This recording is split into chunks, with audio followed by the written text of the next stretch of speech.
In today's episode, we're talking Geelong and Carlton preseason. It's only the preseason, but things are heating up, and I'm excited. Stay tuned.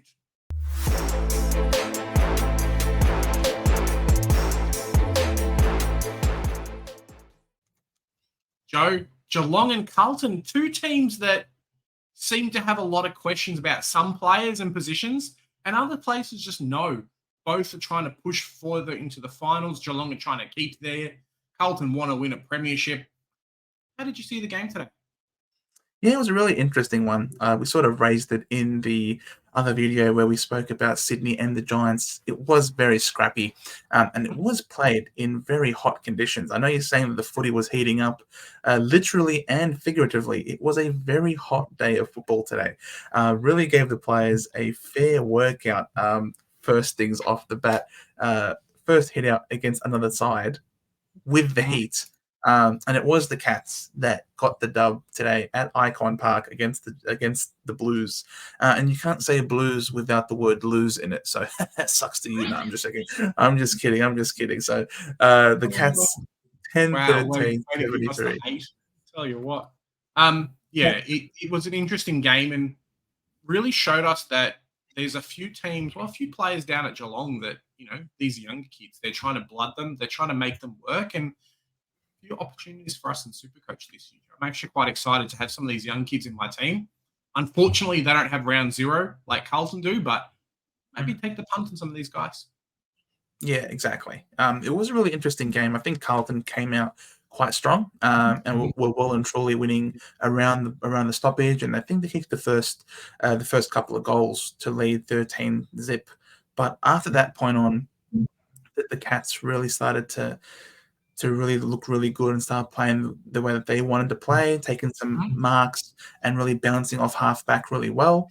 It also started to really look better for them when they didn't have Conway in the ruck. So they started with Conway in the ruck. I didn't realize how skinny and lanky this kid was still till now. So definitely doesn't look ready to go up against the likes of Tom De Koning, which we saw today. I thought they definitely started to get a lot better and start to get ascendancy around the football with their mature ruckman. So really, apart from a dominant, I suppose, bounce back in the first quarter, it really was fairly close goal for goal throughout the rest of the game. Very even. Both teams had moments of momentum, which was really impressive, I guess, considering that it was a first hit out. It wasn't a demolition in one particular way, like we're going to talk about in the Gold Coast Suns video, which definitely wasn't as great. But I think both teams can take something out of today's game. Well, that's what you want, right? And that's what preseasons are for, especially for these teams that have to play round zero, something new, and then they've got to buy later on. It gives them that little bit of a chance to adjust and kind of figure things out. Yeah, exactly. And Geelong sort of took in the approach. They brought in less players today. They definitely wanted to give their best 22 a genuine match simulation. They played there. Carlton certainly brought a lot more players.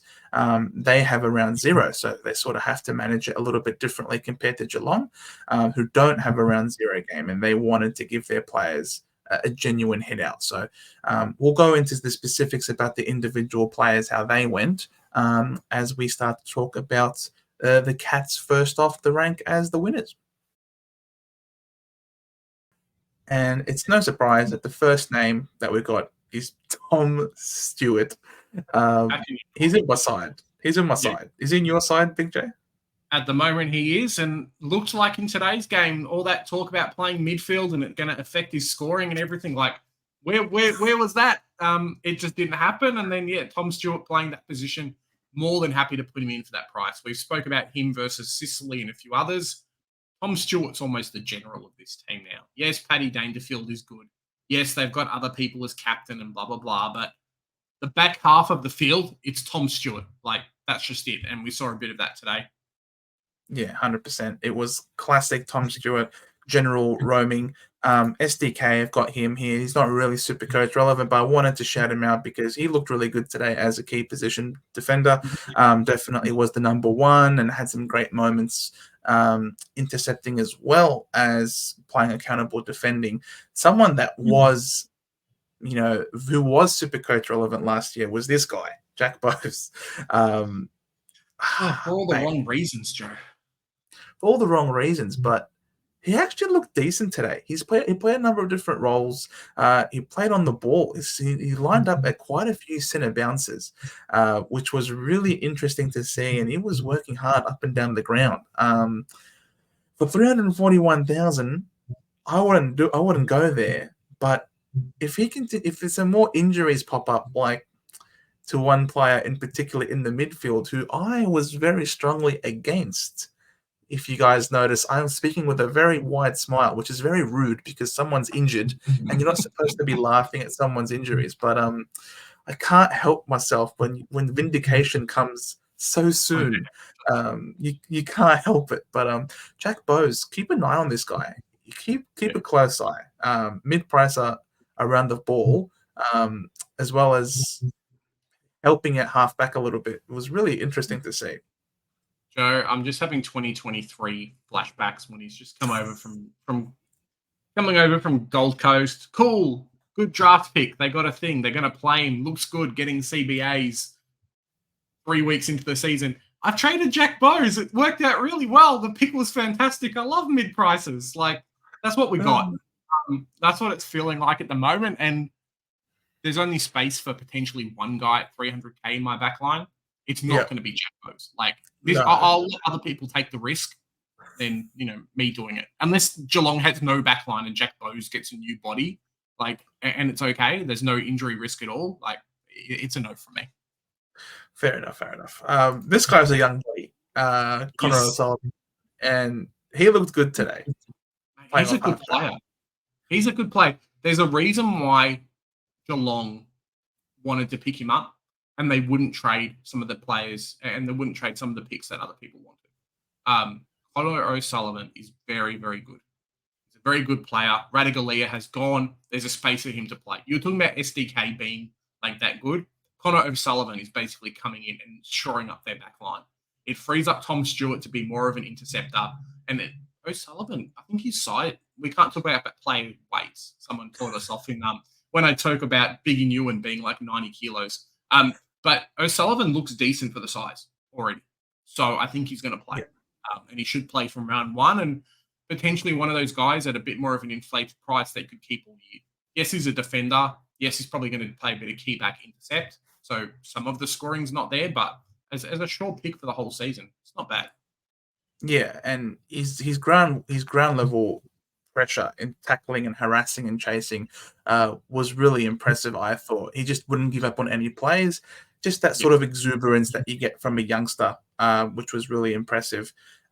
This guy ain't young, Paddy Dangerfield, and he didn't play in the first quarter. He came in the second quarter, and he is still capable of bursting out of the center bounce. So infuriating. Can't this guy just I'm not joking. He can still do it. Retire, but he's such a good player. And the longevity. This guy's like the Tom Brady of the AFL. Like, I'm going to say it now. Like, just his body and his ability to just keep playing and playing and playing. He's not 38. Like, don't get me wrong. But, yeah, he just looks good. He does what he needs to do. No Joel Selwood, so he has to stand up and play that kind of, hey, look, some games I'm going to have to take on my shoulder and show the young midfield. And if you look at kind of all those players outside of Cam Guthrie, who we're mentioning today, they're all the young midfield brigade that's coming through. So, yeah, Dangerfield, he's not relevant in Supercoach, but he's relevant in our hearts, Joe. We're going to remember 10 years down the track, it's going to be like, this guy plays like Patrick Dangerfield. Yeah. And he's relevant to the eyes and he's relevant to Geelong's hopes and dreams. He came into the game and it definitely changed and it looked really good. And he has an aura about him still. Massive bombs inside 50, beautiful snaps from the pocket. It's classic Danger. Something that isn't classic is Max Holmes. He is very modern, new, game-changing, revolutionary, perhaps, dare I say. And there was a period today, this afternoon, I'm tinkering, maybe seeing how my team looks like with this guy in my side. Because, dare I say it, this guy is my second favorite mid-pricer after Nick Martin. ahead of Okay. Crouch, ahead of Amon, ahead of Wines. This guy was playing half back, running and gunning. They won the ball in his hands, very much so. A lot of 1-2 action. He would also rotate onto the ball at center bounces, especially in the last quarter, in the fourth quarter. You got a lot of time, a lot of CBAs in that last quarter, but he just kept finding the ball at will. He was very dynamic, great leg speed. I think his disposal let him down a bit today, but I'm willing to forgive him because it was a scrappy game, as we've mentioned a number of times today. But Max Holmes should get DPP as well. Chuck him on your radars, boys and girls. Joe said Chuck everything him on the radar. that's all you need to hear. Max Holmes, get in your team. I know a few other people on George's Discord have been, decently talking about him over last year and this year and things that he can do. Maybe this is the breakout year. And just in terms of Supercoach, Geelong don't have a lot of players in the midfield who are racking up a lot of points. Cam Guthrie, I don't think, is going to do it as much. They don't really have that many 600k players, and most teams have at least one. So there is potential to score points in that position, but also in the back line as well. So they have to share points around somewhere. Max Holmes could have a bit of a price increase, Joe. He really could. Guys, I'm not even kidding. Keep both, not one eye, both eyes. Keep them both on Max Holmes. You got to keep a lookout for him. And we got to keep excited. And we have to keep two eyes on this guy. Where's Cam Guthrie? Where are all the Cam Guthrie owners out there, huh? Was it 7 seconds? 7 seconds. I don't like talking about injuries, but 7 seconds, not great. Doesn't look good. I'm sorry, guys. I said no. I said no. Watch my player preview, my spotlight video on Cam Guthrie, and tell me if I could have sounded any less interested or any less against the pick. You tell me. Go watch it and come back here and tell me, Joe, you sound like you've got depression and that you're seeing a psychologist. You're going through a divorce. You sound that depressed. I was completely off the pick. You are welcome, everyone. You are so welcome that this happened now and not in round one, because you would have been eating poo-poo. At least you've got the trades to be able to do a lot of sideways picks now, so it's not terrible. But a lot of people got saved by Joe, basically not saying, but Joe saying, "Hey, it's going to happen," and it happened. And I think it might happen in the game with Fife. We'll have a look at the Freo game and see how they're going. But it's a lot of players who are getting, a lot of people getting saved by picks this year, I think. Yeah, exactly. I wish someone saved me last year from picking this kid. Joe, I said before, this is not 2023. We're not picking Jack Bowes. I'm probably not going to pick Tanner Bruin at 384k either. Let someone else in their draft team gloat about how good of a pick this sleeper pick was, because it's just not going to happen for me. Tanner Bruin's not in there. There were some signs today, but no thanks. Not Supercoach relevant at 384k. No, it was a lot cheaper last year. But he did look good. He played on the ball a lot today. And I'm just going to stop talking about him.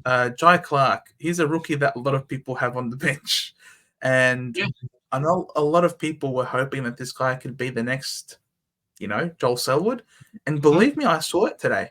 I saw it. He had glimpses today where he was getting real down and dirty and very low, if you know what I mean, and getting getting high contact as well. So Jai Clark, I can see him really being molded into the next Joel Selwood, but he had a few moments today where he just either shat the bed or just naturally fumbled the ball really bad. So I don't know. Hopefully Chris Scott continues to persist with him and gives him a crack, because I think they need an in-under midfielder like him. So keep an eye on him as well. Hopefully he gets named in round one, but I fear that we might be in with a Charlie Constable situation again. Yeah, I think so as well. And Geelong, as we've said, they're the team that are trying to blood all these players, but also keep the positioning going and keep the ladder position. It's not going to be a North Melbourne where, cool, you were good for a little while and then you just dropped because you lost everyone. Richmond, I think, is dealing with a little bit at the moment. So Jai Clark, if he plays, you know he's going to be good enough. And there were murmurings. We say at the start when we did our live streams and everything else, the preseason games are there to help to sure thing what we hear in the preseason. Yes, this guy looks good. Preseason games say this guy looks good. Yes, this guy looks bad. Preseason game. Not, hey, look, this guy comes out of nowhere. And Jai Clark is definitely that. We had murmurings about him for the whole preseason. Preseason games come, looks good. Jai Clark, chuck him in your bench. Yep, exactly. Someone that we were hoping to have on the bench at R3 is Toby Conway, and he was the starting ruckman in the game today, which I thought was really promising. That, oh wow, we're starting with this kid, but yeah, I don't think he's going to be ahead of Reece Stanley. I definitely thought Stanley. I mean, I sort of prefaced this before that this kid really is still underdeveloped physically, but not even just that. I just thought Stanley was a lot more involved in the play. Took some contested marks, which Conway couldn't do. Pushed higher up the ground and was able to spread and be involved in some of the plays. So I honestly thought they got a lot more out of Stanley and even a Blixarves, who was alternating between being backup ruck as well as playing on a wing. I just thought these two guys definitely provided a lot more in the play, in addition to the stoppages, than a Conway. And for that, I can't see myself paying 180,000 for Conway at my bench when I don't think he's ahead of Stanley by any stretch.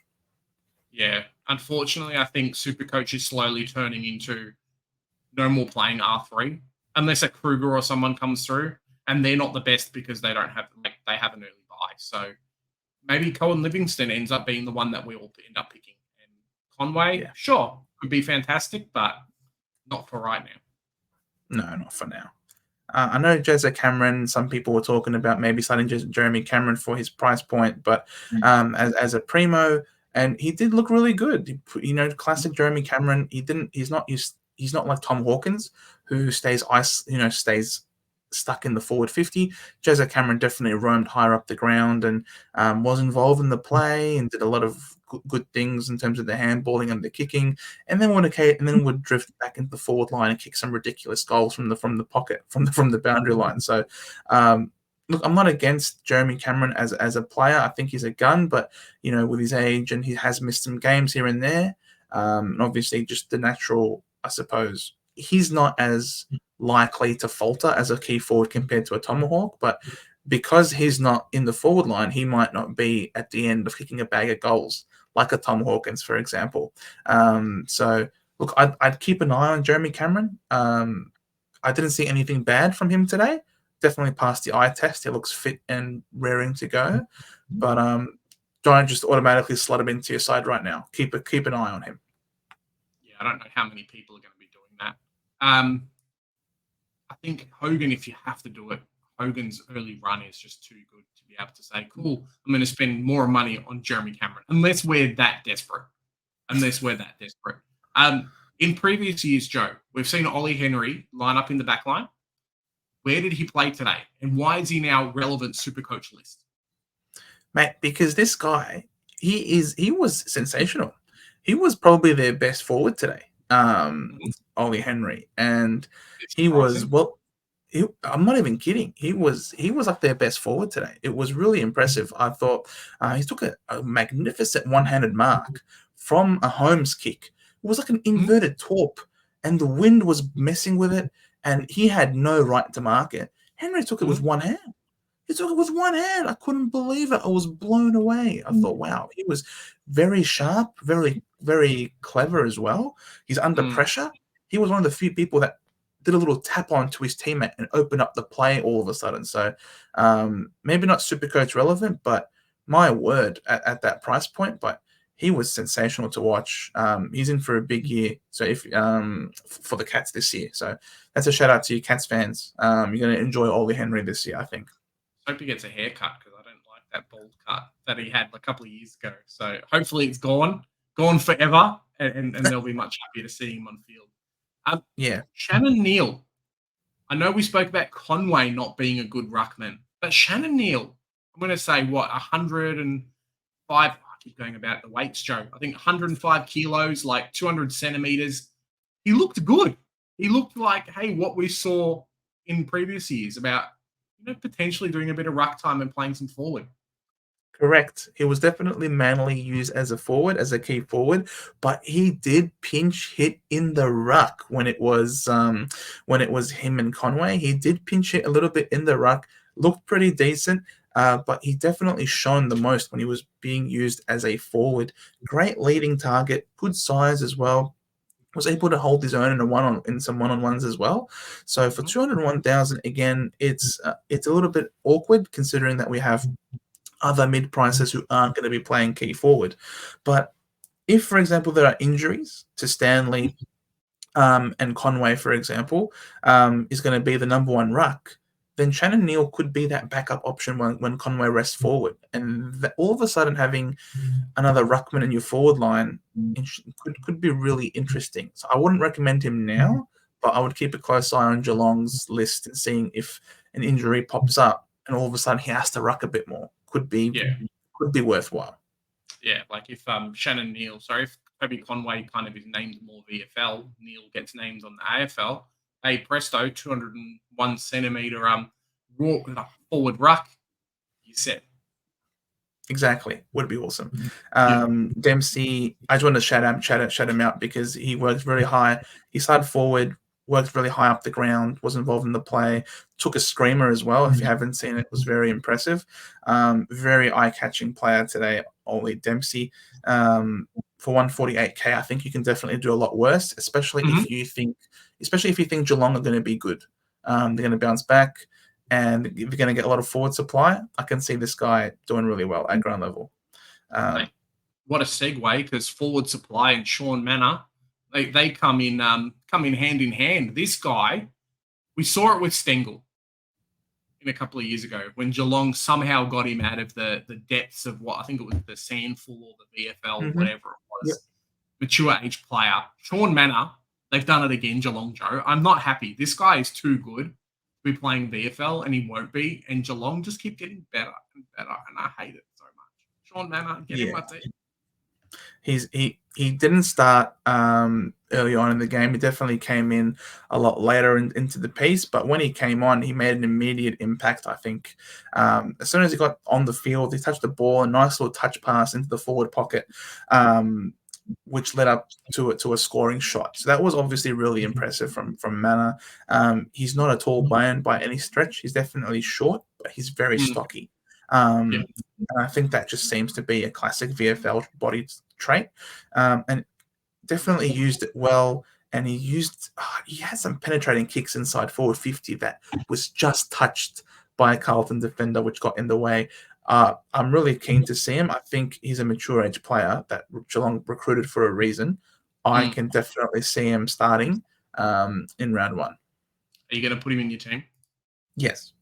DPP, 117K, plays games? Yes. Yes. Si, senor. And with that was our discussion of all the Geelong players. We'll now move on to the Carlton Blues. And now we make our way to the Carlton Blues, the losers of this game. And our first man that we talk about is Adam Saad. Saad was good. I think Saad was probably their biggest driver of halfback. And a lot of the times when he was defending almost outside of the D50. Like they wanted him in a very offensive position, so that when he got the ball and he started his run closer to center as opposed to deeper in the field, which would therefore give opposition teams less time to sort of block off the corridor. I thought that was an interesting strategy, and I think it worked out pretty well a few times. I saw Adam Saad really burst away, and he was the most eye-catching of the defenders, I think, for Carlton. For 500K, it's pretty interesting, but I can't see him being top 6 to 8 to warrant selecting him with an early buy as well. Yeah, I think he's always been around the mark, probably like, let's say, top 10 because top 10 is basically someone who can average a 95 if you're lucky. So he'll be top 10, but not, excuse me, not Supercoach relevant. Yeah, Lockie Young, no Wiedering. Lewis Young. Lewis Young. Lockie Young. I don't know if that's his brother, former North Melbourne get out of my team player. But yeah, Lewis Young, no Wiedering in this game. What did we see from Young, and why is he on our Supercoach list, Joe? He's not on my Supercoach list, but I just wanted to give him a shout out because he played very well accountable defense without Wiedering in the picture. For 369k though, for a key defender, I'm not doing that. Yeah, for me too. I've spoke about potentially a Buderik or Kadeen Coleman as being someone who at least can become a keeper because they're not playing key defender, they're playing a different role in the defense. If you're going to be a key defender, like, I don't think there's anyone who's a key defender who's at that price for us in Supercoach. But at least Carlton have someone who can cover Wiedering that they basically spent nothing in terms of trade value to bring in. So congratulations for them. I wanted him at North Melbourne, but it didn't happen. It is what it is. There was no Zach Williams, just saying, in this game, and it looks like he's even in doubt for round one. So I know he's like 65% owned, but maybe time to get him out of your team. We'll wait and see for that. Adam Chera did okay. Sam Walsh has been out, and it felt like last year it was like a bit of a vortex. Sam Walsh is like the gravity, and all the other guys revolve around him. When he's out, all of these other guys start to score well in Supercoach, but start to play a little bit better as well. So Chera did quite well through that midfield, similar to a Doherty as well, Joe, and a George Hewitt today. Yeah, all three of these boys definitely did really well. I definitely think Chera was the more prominent early on, definitely, especially when Carlton started the game on fire. He was really getting involved in the play, starting at centre bounces, great spread from the centre bounce. And I think ultimately what I was most impressed about with Chera was his kicking inside 50 was really good. A lot of the times he hit up an open person or he kicked it to advantage, which would lead to score assists. So that's what I liked about Chera. I think he's a bit of a smoky that people aren't talking about. That early buy really sucks. And it's not cheap. No, I'd rather a Darcy Parish personally. But Chera still did really well. Doherty, I think Doherty really was just involved in the clinches a lot. Every time I saw Doherty, it was always him being tackled. Essentially, like when I think of Doherty, I just thought of massive crowds being swung around in a tackle, and it was always Doherty at the bottom of the pack. So a lot of contested possessions for Doherty, just worked tirelessly all day. And I thought George really built and developed as the game went on, and he started to get a lot of free kicks for high contact. He always put his body on the line, was always attacking low to collect the footy, was very strong over it, and he got a lot of free kicks as a result of that. So I was really pleased with George's game. I can't believe it. I didn't realize he's only 440k. Wow. So he's also another one in that price bracket. Could be really interesting if, as a defensive midfielder, he was a primo for us a couple of years ago. And without Sam Walsh in the side, depending on the severity of that back, keep an eye on Georgie boy. Yeah, I mean, as you say, right, when he did play midfield, he was that player, and that's kind of the things that he did, coming over from what, GWS, Joe? So, Sydney? Sydney. Or GWS, from Sydney. Yeah, so he played that kind of player there, just accountable footy. He did that at Carlton, made us a premium in the backline for most of that season as well. So there could be some options there. That price point, there's so many players you want to put in your team. Oh, it's true. There are actually heaps of players at that price point. We just keep uncovering all these guys who just look like gems. That's why we got preseason games in round 0, I suppose. Correct. Mid-price madness. It's madness for a reason. Cottrell, I wouldn't go near. The only reason why I have him here is because they liked having the ball in his hands of him exiting also off halfback. I really noticed they do he wasn't really playing forward. He's got forward eligibility, but he wasn't playing forward. And that's sort of what piqued my interest a little bit with Matthew Cottrell. Keep an eye on him. because he does have a great tank. He's got great line breaking ability, and I think they're going to be using him higher up the ground as opposed to in the forward line. And that's what I saw from the game today. So keep an eye on Matthew Cottrell. Again, early buy sucks, but he does have round 0. So you can have 2 more games to look at him and see whether or not he's worth the price. At that price, I'm picking George Wardlaw. I'm sorry. No early buy. Yeah, like 365k. Cool. Life's easier. Less likely to get injured, though. I suppose. More likely to injure other people. Yes. Ollie Hollins. Now, we saw last year after being drafted, he kind of was a mainstay straight away in that team. Playing up on the wing, doing that kind of thing. Sorry, I rhyme. Like, I don't know where that came from. What did we see in this game today, Joe? Why is he on our list? And he looks pretty good alongside his brother, hey? Oh yeah, he was super happy when Elijah came across from the Gold Coast Suns. They really linked up really well together. Obviously, as you'd expect, them being bros and all. But definitely, it was Ollie Hollins more than Elijah that really shone to me. Very composed with the ball in hand, and he used this evasive maneuvers a few times to really get away from a pursuer really well. He attended some center bounces. He was around the ball at stoppages as well. So I know there was a preseason report that Vossi had earmarked this guy as playing more than just being a winger, and we saw it today. He was more than just a winger. He was playing on the ball as well. I really wish this guy had forward eligibility.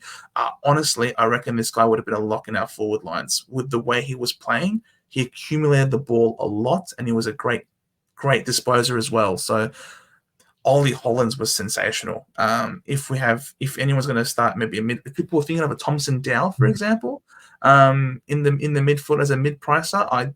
I do like Ollie Hollins a bit more, and I think he holds his spot in the side because even with Walsh, because all this talk about him being more than a winger was with Walsh being all healthy. So I really liked Ollie Hollins. Keep an eye on him. Not with that haircut for me. I'm sorry. I'm a bit of a haircut crazy at the moment. Chad Warner cut his hair off. I'm like, whatever. Elijah Hollins. Obviously, we've seen a little bit from him. Unfortunately, we can't select him in Supercoach because he's got a couple of weeks off for the happening. So, yeah, not really so much to say, but good player and good pickup for them. Pick 5 in 2019 draft, I think. Yeah, I think so. Yeah, he was all right. I definitely like Ollie's game a lot more. TDK killed Conway in the ruck.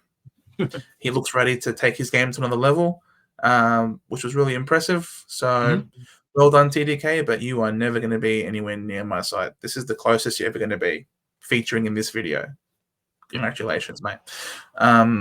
Moving to the forward line, Charlie Curnow and Harry Mackay both were on the end of some marks and some free kicks, but it looks like goal kicking practice was not something that they were working on in the off season. Yeah, it's surprising because Curnow had 1 goal, Mackay had 2, and for the people who basically ride the back of Carlton and say, "Hey, we kick 60 goals each year, and no one else kicks goals," like you want more out of these key forwards, right? You want them to be those pillars, especially against the Geelong team where, they've got Stewart, but outside of Stewart, they've got like 2 young kids guarding your best key forwards who are probably top 5, top 10 in the league. So a bit disappointing. Was not the best thing and not what we wanted to see, but maybe they'll step up. Hopefully the fans can jump on it and be like, how dare you kick 1 goal? Like, lose all the bad mojo now because you need it during the season. If these guys don't perform, like, they don't make finals. Yeah, these guys are really important. So important for Carlton. And if they continue to miss, then it's essentially it's almost as if they've rushed the ball behind and just giving position of the ball back to the opposition. So fingers crossed. There was a bit of wind today. I'll give them a modicum of slack, but these guys are common medalists. They shouldn't be that shit. They're mature age players. Oh, sorry, there was wind.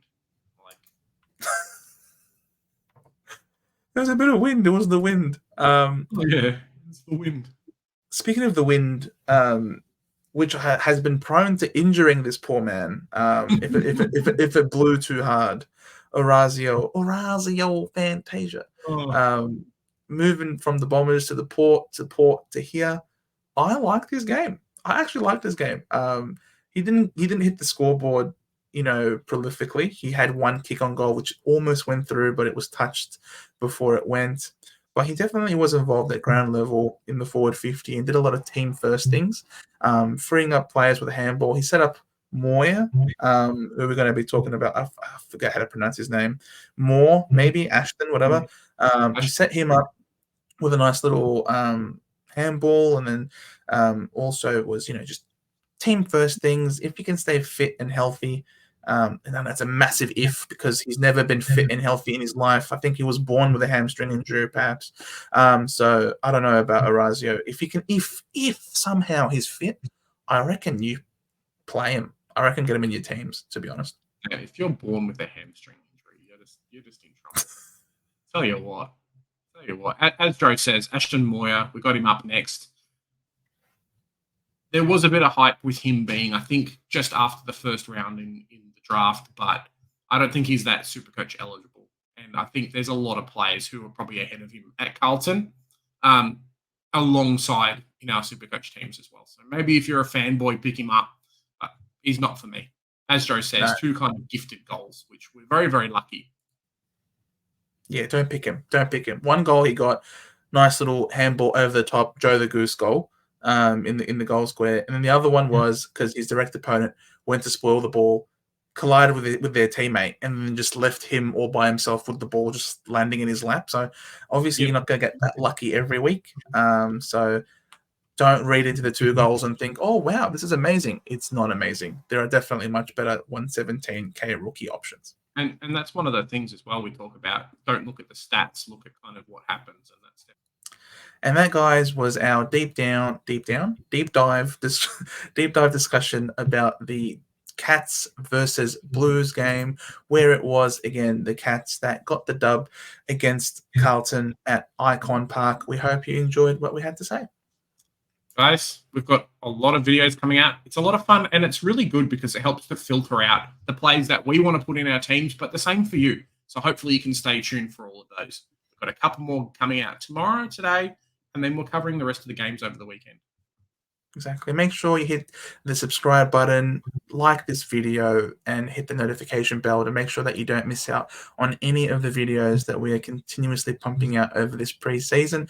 All of these practice games, and then, of course, the official practice hitouts next week. And we've also got our live stream every Monday night. So come on in and have fun.